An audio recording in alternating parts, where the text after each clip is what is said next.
Hello, this is Miss Insminger and my case study for EDL 851. Just a little background on evaluation gone wrong.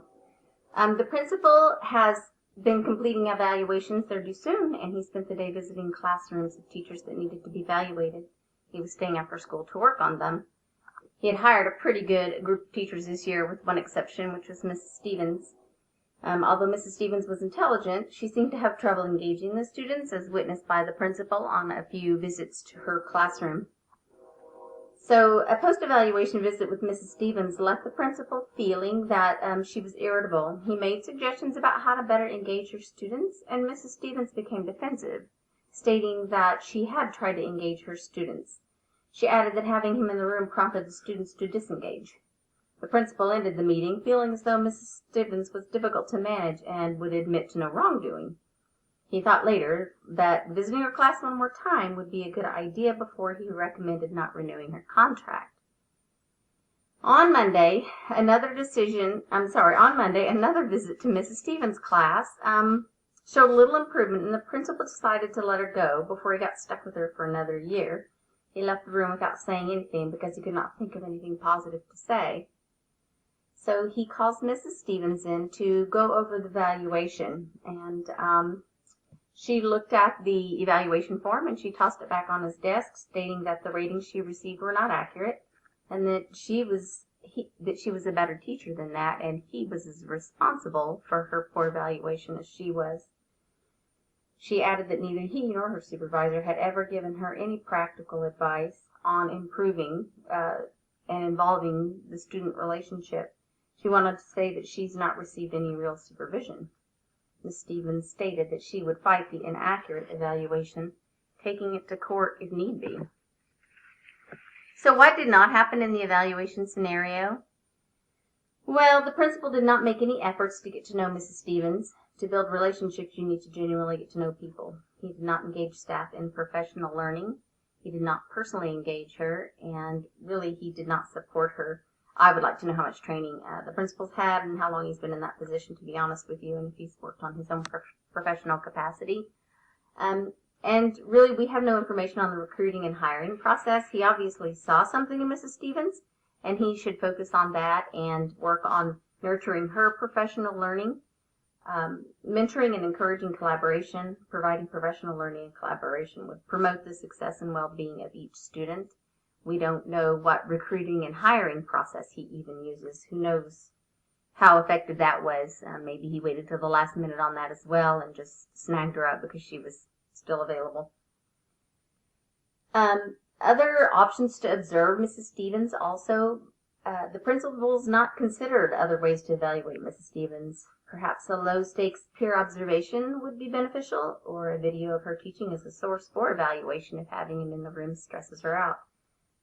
Conducting a walkthrough might be something that would benefit both of them. We don't know whether or not Ms. Stevens was provided documentation for evaluation, and he did not give Mrs. Stevens time really to prepare for the evaluation. There was no discussion about the lesson he would be seeing, and he did not visit with her after the evaluation right away either time. So let's see. Where and when did the events occur, and who was involved?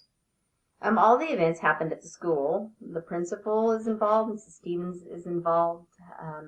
Possibly the superintendent at some point will be involved. And the principal believes that Mrs. Stevens needs to be let go.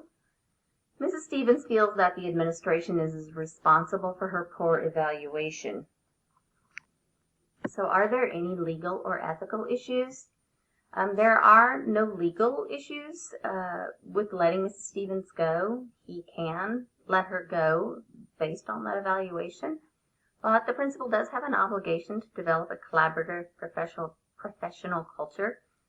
And Mrs. Stevens is a new teacher at the school and may feel isolated, and the principal's not really provided direction for her. He has a responsibility to support her and also really develop a culture in his school that supports collaboration, and really I don't see that he's doing that. So to synthesize it into one statement, with several evaluations to finish and the deadline looming, the principal completes evaluations. He gives Mrs. Stevens a poor evaluation and does not recommend renewing her contract. based on his perception of her inability to engage students and her intractability. Mrs. Stevens disagreed with the evaluation and stated that she will fight it in court if need be. So what missing facts? Well, we do not know who Mrs. Stevens' supervisor is and if she has had help from that person. Facts in place. Is the school an inner city school? Is it a rural school? Where did Mrs. Stevens come from? Maybe she's just transitioning slowly from one culture to another. Where did Mrs. Stevens teach previously? And on the program missing facts, what professional learning, mentoring, and actionable feedback has been offered? What hiring process was used? These are all things we don't know and definitely factor in. So to prioritize the information, Mrs. Stevens, a new teacher, has been evaluated by the principal and has not recommended renewing her contract based on a few evaluations. The principal has a deadline coming up for turning in evaluations and time is limited. And when Mrs. Stevens reads the poor evaluation, she tells the principal she does not agree with it and places responsibility on the principal and her supervisor for failing her. Furthermore, she states that she will fight it in court if she needs to. It is a priority that the principal allow himself enough time to adequately evaluate faculty. The principal has a responsibility to develop Mrs. Stevens as a professional. Offering support and professional learning is part of his role. It is a priority that Mrs. Stevens be supported as a new teacher, and he should be evaluating and implementing systems of supervision that support new teachers, all teachers really. It was stated that the principal recognized that she was intelligent and had a good background, so that's valuable information, and clearly she is a valuable teacher. A priority in this situation is to determine if the programs offered for faculty are supporting professional learning and collaboration, school improvement, and student success. So, my leadership plan for this scenario, as the principal, I would start early to recruit the best match for my school and needs. I would not wait till the last minute. I would have a pool of potential candidates, and I would use a committee for the hiring process to ensure we are hiring candidates that have the qualities that reflect our school. I would work to build a relationship of trust and respect and promote professional learning. I would use the hiring process to determine if Mrs. Stevens had been a good fit or was a good fit for our school. And my school will have a collaborative environment where teachers are matched with a mentor. And even if they have experience teaching, they're new to our district, and there's going to be some transition issues and questions and support that needs to be there. We want to make sure we're supporting and retaining our teachers. I would also implement an observation evaluation protocol that has a rating that uses more than 2 or 3 options. Use sources that are weighted appropriately. I would use peer observations, possibly student surveys, and self-evaluations from the teacher. Also multiple observations and observers, if possible, to get a more unbiased take on it. And I would also make frequent classroom visits to put teachers at ease so that they're used to my presence in the classroom. For the specific situation with Mrs. Stevens, I would schedule a post visit at least 1 week before and provide Mrs. Stevens with a copy of the evaluation form. We would talk about the lesson, and I would ask her if she had any concerns she wanted to talk about or have me watch for. I would make sure that I'm communicating with Mrs. Stevens or her mentor as I see issues arise.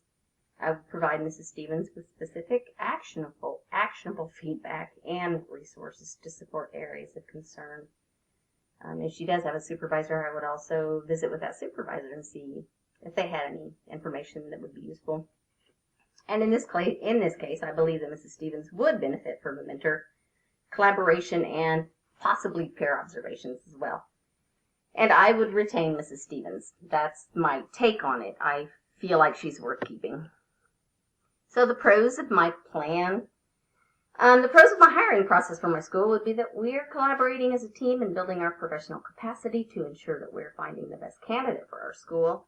The pros of keeping Mrs. Stevens reflects my understanding of a supportive environment. By engaging faculty in the collaboration of hiring, we're strengthening our professional capacity to support new teachers and retain them, which promotes school improvement. By implementing a better evaluation process, we are able to more adequately rate faculty. And having a collaborative environment supports the success and well-being of each student and adult in the building. The cons of my plan, the hiring process could be that we experience contention between the hiring committee. I've personally been in group committee interviews where it felt like it was, some people felt like their questions were more important, things of that nature. So that's something that a principal needs to be aware of and mindful of. I will have to make sure that I carefully vet each member of the committee.